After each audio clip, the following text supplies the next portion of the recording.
தமிழ்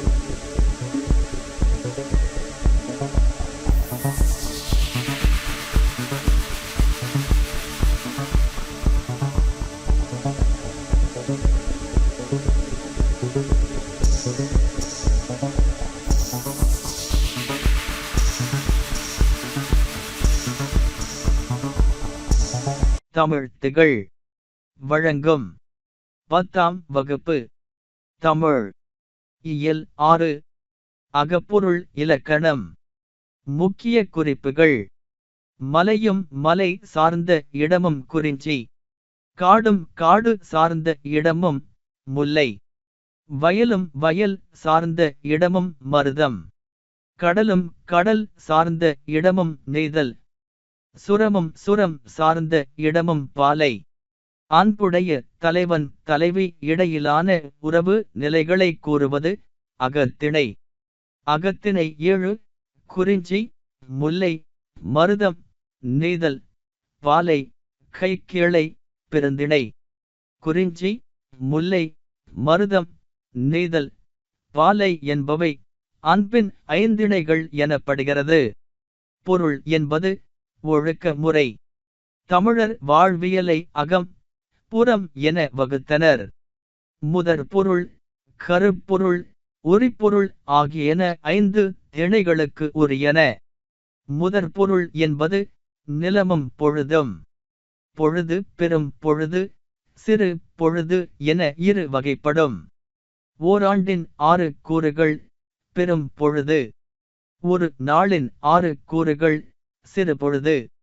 ஆவணி, புரட்டாசி கார்காலம், ஐப்பசி, கார்த்திகை குளிர்காலம், மார்கழி, தை முன்பனிக்காலம், மாசி, பங்குனி பின்பனிக்காலம், சித்திரை, வைகாசி இளவேனிற் காலம், ஆனி, ஆடி முதுவேனிற் காலம்.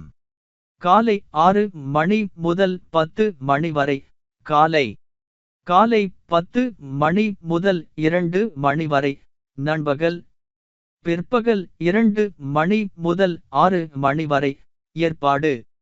மாலை 6 மணி முதல் இரவு 10 மணி வரை மாலை. இரவு 10 மணி முதல் இரவு 2 மணி வரை யாமம். இரவு 2 மணி முதல் காலை 6 மணி வரை வைகறை. ஏற்பாடு பிரித்து எழுதுக. இயல் கூட்டல் பாடு. 6 பெரும் பொழுதுகளும் கொண்ட திணைகள் மருதம், நெய்தல். குறிஞ்சி நிலத்துக்குரிய பெரும்பொழுது குளிர்காலம், முன்பனிக்காலம். முல்லை நிலத்திற்குரிய பெரும்பொழுது கார்காலம். பாலை நிலத்துக்குரிய பெரும்பொழுது இளவேனில், முதுவேனில் மற்றும் பின்பனிக்காலம். குறிஞ்சி நிலத்துக்குரிய சிறுபொழுது யாமம். முல்லை நிலத்துக்குரிய சிறுபொழுது மாலை.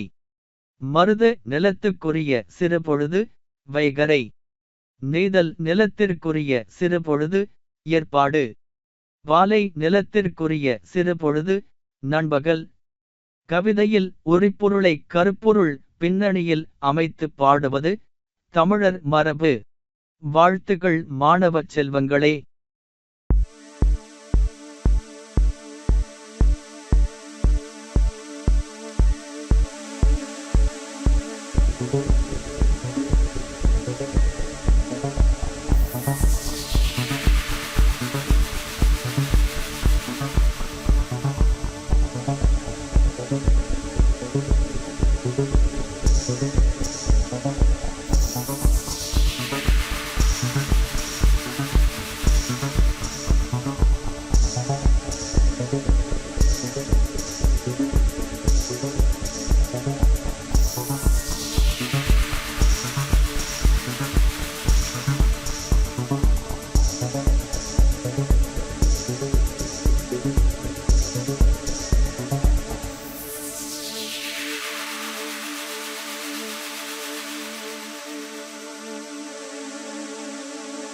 Thank you.